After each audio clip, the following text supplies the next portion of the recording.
Global happenings today. We communicate, we analyze global news. Stay tuned. Hello, beautiful people. Welcome back to Global Happiness Today YouTube channel. A lot is happening within the political space of Nigeria. We're going to begin with the age of what is trending really of Bola Ahmed Tinubu, as Nigerians have decided to do personal investigation, dig out his past personally, and the fact that at some point his age was revealed many years ago, and they've decided to bring out those proofs. The case is indeed dicey. And of course, Peter Obi have also reacted over presidential polls and the standpoint of US and over White House Park protests. Many issues rammed up together.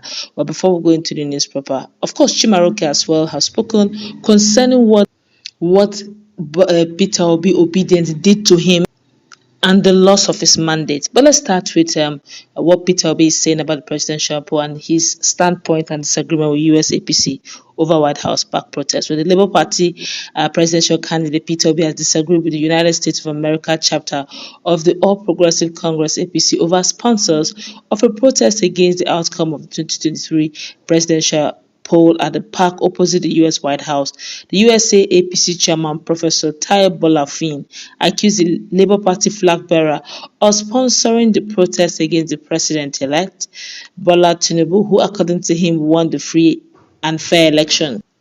He went on to warn that the United States is not in any way supporting the protest, as anyone can get approval for a peaceful protest. Bolafin said, "We wish to inform the public that a group of Nigerians, the 2023 presidential election losers, are currently protesting at the park in front of the White House. It is important to note that the U.S. government is involved or in support of the protest, as anybody can get approval for a peaceful protest. We also wish to state that this protest was sponsored by Peter Obi, who lost the election in Nigeria. It is our belief that Nigeria's presidential election was free and fair, and that Asiwaju Ahmed Bola Tinubu won the election fair and square.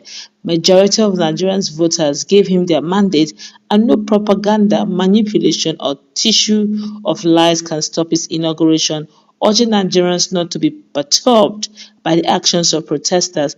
Balafin disclosed, "We have mobilized true Nigerians to come out in support of their mandate, and we believe that the protesters will not succeed in their mission to disrupt the peace and stability of Nigeria. We want to assure Nigerians that Nigeria will not secede and it will remain united. We must work together to salvage it," adding, "The opposition who lost will meet the winner at the protest ground. We urge all Nigerians to remain calm and peaceful, as we believe that justice will prevail and the mandate of the Nigerian people will be respected." Reacting to the allegations, Obi, via a statement by his campaign spokesman, Dr. Yenusa Tanko, stated that he is in no way connected to the protest, adding that he has urged his supporters to remain calm while he reclaims his mandate through the court process. Speaking via the phone, Yenusa said there is no presidential candidate that has been in full control, and admonishing his supporters to be calm than Obi and Dati. The only thing is, we are not satisfied with the process that led to the declaration of Tinubu as president-elect. Wow, they're busy accusing Peter Obi. And Peter Obi had 1,001 times said, "Don't hit the street, remain calm. We're going to use the judiciary to reclaim back his mandate." I guess they're just being smart by half. I guess they're actually chasing their shadows to think that Peter Obi is actually involved in this whole issue of protest. But let's find out what Chimaroke. All of a sudden, Chimaroke now believes that the Obidients movement is a tsunami, and he has decided to go back to his hustle. In fact, this is what he said Obidient movement did to him, where the former governor of Enugu State, leader of the famous Ebano political family, and senator representing Enugu East in the Nigerian Senate, Chimaroke Namani, has described the Obedience movement as a tsunami in the land after losing his senatorial bid to the Labour Party LP candidate Mr. Kelvin Chukwu. The senator, who made this known through his post that he made on his official social media page, stated that he is going back to his roots. The post reads, and I quote, 2023 obedient tsunami in the land, going back to my original hustle, scratching out 49K for my Ibano family. Meanwhile, most Nigerians swiftly rushed to the comment section to register their reaction as seen in a moment. He said, "You have done and did nothing wrong." Another person here said, "Cry, our cry, Senator Chimaroke Ndo." Another person said, "Woto from winning Senate President loser." Whoa. Another person says, "It is well, we need you for a bigger assignment at the center." Others are just smiling, laughing out loud.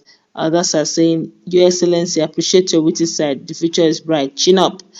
Oh well, this is really nice for most Nigerians who believe that but that the political class, especially the elites, the older elites, cannot leave the show for the younger ones. I guess the Obedient movement is beginning to create younger generations of politicians. We've seen people like 26 years old, State House of Assembly member. It has never happened in the history of Nigeria before. Okay, and this is good news if you ask me. And of course, the fact that they're calling out Peter Obi that she rain on his supporters. They should stop going to National Park, US Park. In fact, some few hours ago, they were in ECOWAS reporting the same INEC and INEC issues and how they rigged the whole election. So it's as if this whole thing is not stopping anytime soon. What Peter Obi have actually told Obedient movement, told Nigerians, please remain calm. There should be no protest. We're going to gain by our mandates through the judiciary. But Nigerians, seeing how the things are, and having also noticed that if for any reason May 29th, the person of Bola Tinubu is sworn in, there's little or nothing Peter Obi would necessarily do because as a president who unfortunately, or should I say fortunately, signs the check, the paycheck, or salaries of judiciary, nobody will want to go through getting angry, making the executive get angry with them. One, two, there's always been a case of let's tell ourselves the truth. How many times have some of these ruling political parties respected the rule of law via the judiciary? Once it is favorable, then it is favorable. When it is not favorable, then the judiciary may not even be at the top of their game. So most Nigerians, having heard and seen the antecedent, okay, have decided that look, we need to take our future in our hands. Peter Obi may be a gentleman, but these corrupt politicians are not gentle in their ways, and they need to take their destiny and the future of Nigeria by force. And hence, they are going for peaceful protests, of which some of the APC chieftains believe that it is sponsored by Peter Obi. And that, I can assure you, I don't think any such thing has happened because the truth be told, Peter Obi has always never really supported protest because usually it brings out a lot of negatives, especially in Nigeria, where most of our political class, especially when it is not in favor or in sync with their mandate, frown at protests. Remember what happened to during hashtag ENSA. So they do not want that awareness and unity to come forth. That's where we'll go wrap. That's where we'll wrap it up. Let's meet in that comment section. Also take an hour.